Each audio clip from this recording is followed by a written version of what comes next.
اگر تم اللہ کے دین کے مددگار ہو تو اللہ تمہاری مدد کریں گے.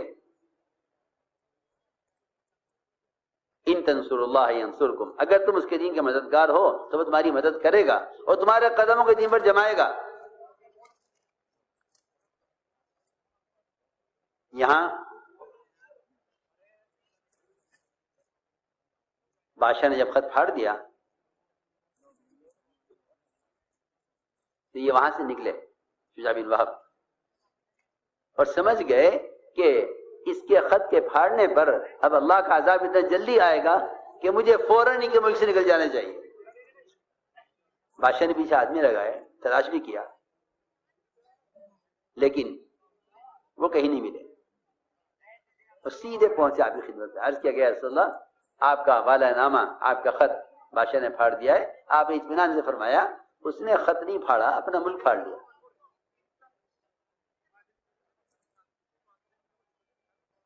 ایک فرد دعوت لے کر گیا، ایک فرد دعوت لے کر گیا. ہم سمجھتے تھے کہ اس راستے کا جو مجاہدہ ہے وہ یا تو باطل کو راستے سے ہٹائے گا یا باطل کو ہدایت کے راستے پر لائے گا. ان دو باتوں کے علاوہ تیسری بات نہیں ہوگی. ان دو باتوں کے علاوہ تیسری بات نہیں ہوگی. یا باطل کو راستے سے ہٹائے گا یا باطل کو ہدایت پر لائے گا. لیکن شرط یہ ہے کہ تم اللہ کے دین کے مددگار بنو. اور اللہ کے دین کے مددگار، اللہ کے دین کے مددگار، میری بات یاد رکھنا، اللہ کے دین کے مددگار صرف وہ ہیں جو اللہ کے بندوں کو اللہ کے فرائض کی ادائیگی پر لانے کی کوشش میں ہیں. اس لیے کہ اس زمانے میں ایک خیال اور تصور یہ ہے لوگوں کا کہ مسلمانوں کی مالی امداد یہ اسلام کی اور دین کی نصرت ہے.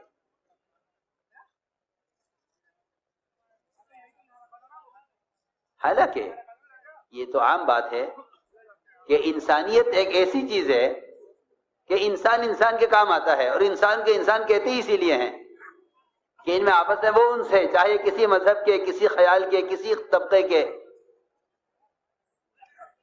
کسی قبیلے کے، کسی رنگ کے، کسی زبان کے ہوں. لیکن انسان کے کام آنے کو اپنا فریضہ سمجھتا ہے. کہ ٹرین ٹکرا جائیں، جہاز گر جائیں، کہیں زلزلہ آ جائے، کہیں سیلاب آ جائے، کہیں سردی زیادہ آ جائے، گرمی آ جائے، لوگ ایک دوسرے کے کام آنے کو اپنا فریضہ سمجھتے ہیں. اس لیے میں نے عرض کیا کہ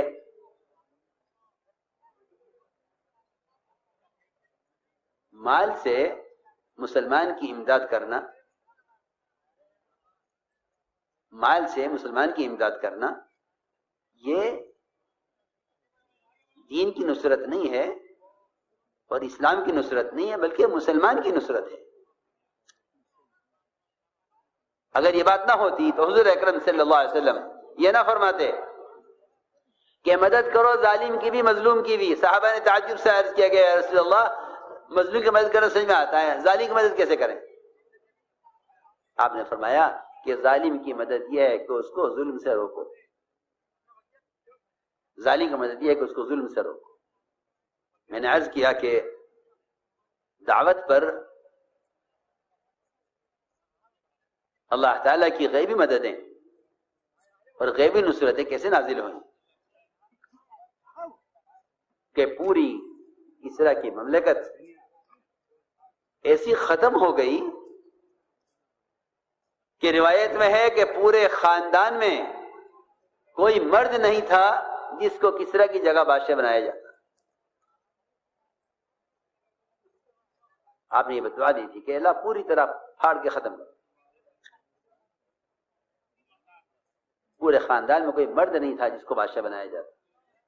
یہ پہلا موقع ہوا عورت کی سربراہی کا کہ پورے خاندان میں کوئی مرد باقی نہیں تھا کہ جس کو بادشاہ بنایا جائے کسریٰ کی جگہ. جی ہاں، میں نے عرض کیا کہ اصل بنیادی بات یہ تھی کہ تم دین کا پیغام خود لے کر جاؤ. اس لیے کہ میں نے عرض کیا کہ اتمام حجت اور ذمہ داری کے ادا ہونے کے لیے یہ لازم ہے کہ یہ خود چل کر جا کر دعوت دے. اس کے بغیر ذمہ داری ادا نہیں ہوتی. میرے عزیز دوستو، دعوت اپنے معیار سے گرتے گرتے یہاں تک پہنچ گئی کہ اذان جو دعوت تامہ ہے، اذان جو دعوت تامہ ہے، اس اذان کو بھی مسجدوں سے ختم کر دیا گیا. میں خود ایک مسجد میں ایک ملک میں نماز کے لیے گیا، ایک ملک میں گیا ہوا تھا، غالباً عصر کی نماز تھی یا مغرب کی. اذان ہوئی، اذان سنی میں نے. اذان کے بعد میں نے کہا کہ وہ ذرا مؤذن سے ملنا ہے. کہنے لگا آپ کہیں باہر سے آئے ہیں؟ باہر سے آئے ہوں، یہاں کا نہیں ہوں. کہنے لگا ہاں اجنبی آئی معلوم ہوتے ہو. اس نے بتایا یہاں کسی مسجد میں مؤذن نہیں ہوتا، یہاں نیٹ سے اذان ہوتی ہے.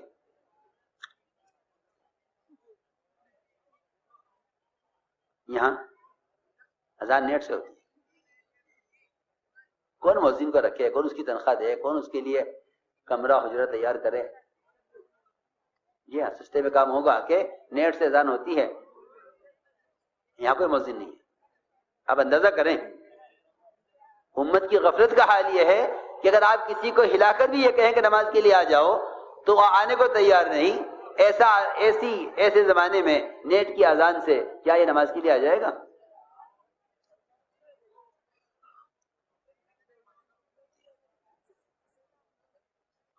میں عرض کر رہا ہوں کہ دعوت کو پہلے سمجھو کہ دعوت کیا ہے. دعوت مسلمان کے اپنے استعمال کا نام ہے، جس طرح عبادت مسلمان کے اپنے بدن کا مخصوص طریقے سے استعمال ہونے کا نام ہے. اس کو دعوت کہتے ہیں. اس لیے مجھے عرض کرنا ہے کہ اللہ رب العزت نے اس طریقے محنت پر، اس نقل و حرکت پر کیسے تربیت فرمائی اور رکاوٹوں کو کیسے اللہ نے راستے سے ہٹایا اور مسلمان کو دین پر کیسے جمایا. عبداللہ بن حذافہ رضی اللہ تعالیٰ عنہ خود فرماتے ہیں کہ جب ان کو روم کے بادشاہ نے قید کیا اور ان کو نصرانی کی طرف دعوت دی کہ آپ نصرانی ہو جائیے، تو فرمایا کہ نہیں، میں نصرانی اختیار نہیں کروں گا. بادشاہ نے لالچ دیا اس لیے کہ مسلمان کو اس کے دین سے ہٹانے کے لیے ان کے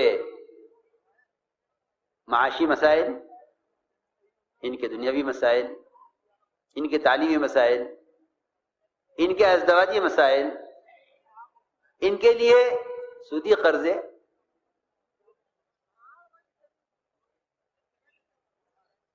یہ ہر قسم کی سہولت لے کر باطل ہر وقت تیار ہے. آپ کے مطالبے کے بغیر باطل مان لے کر آپ کے سامنے ہے کہ لیجئے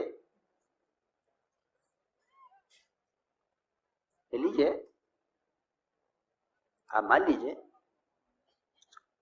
دین چھوڑیے، مان لیجئے. میرے دوستو عزیزو، لوگ سمجھتے ہیں کہ ہمیں دنیا میں گزارے کے لیے اگر کوئی مدد مل سکتی ہے تو ان سے مل سکتی ہے. یہ بات جب پیدا ہوتی ہے جب اللہ کا تأثر دل سے ختم ہو چکے اور اس کے عوامر، اس کے احکام کے ذریعے اس کے خزانوں سے فائدے اٹھانے کے راستے بند ہو چکے. پھر خیال مسلمان کو یہ آتا ہے کہ ان کے ذریعے سے ہمارے مسائل ہو جائیں. وہ ان کے ذرائع جیسے بھی ہوں گے، حرام ہوں، ناپاک ہوں، جیسے بھی ہوں، مسلمان انہیں اختیار کر لے گا صرف اس مجبوری میں کہ میرے دنیا میں گزارے کا کیا ہوگا. ریکنسٹرکشن آف امہ dailymarkers.com.